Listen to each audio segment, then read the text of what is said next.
I could not believe that Lucy agreed to marry Cecil when she was so obviously in love with George," Violet LaRue declared. Lindsey Norris glanced up from the lace scarf she was attempting to crochet. What had she been thinking when she thought she could do anything with this cobweb-like yarn? It was maddening.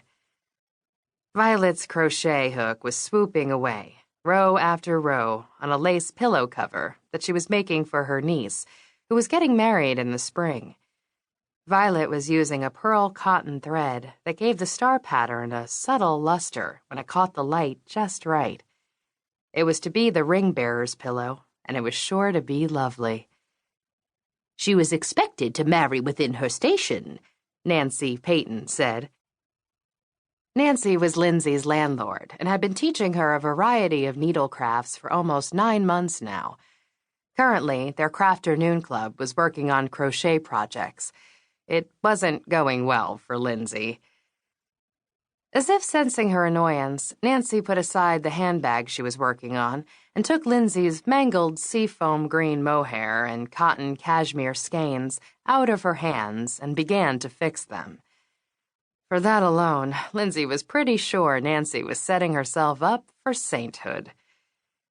Both women had about 20 years on Lindsay, and she tried not to take it personally that they could manage to have an in-depth discussion about E.M. Forster's A Room with a View and crochet at the same time.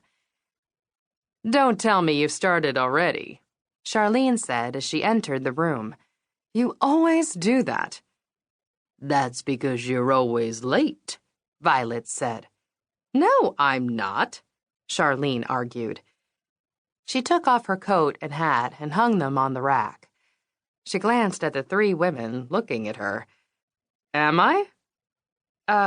Yeah, you are," Lindsay said.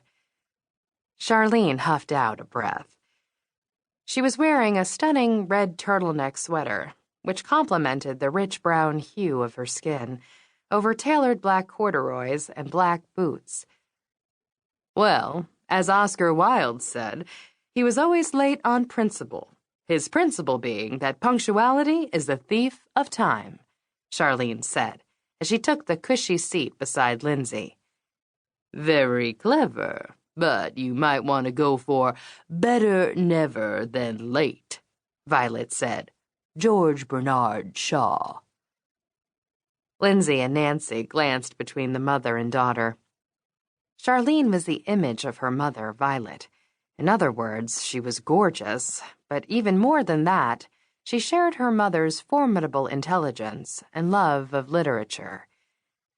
Violet had been a stage actress in New York in her youth, while Charlene was currently a local newscaster in New Haven, but both women had the ability to command the attention of any room they entered.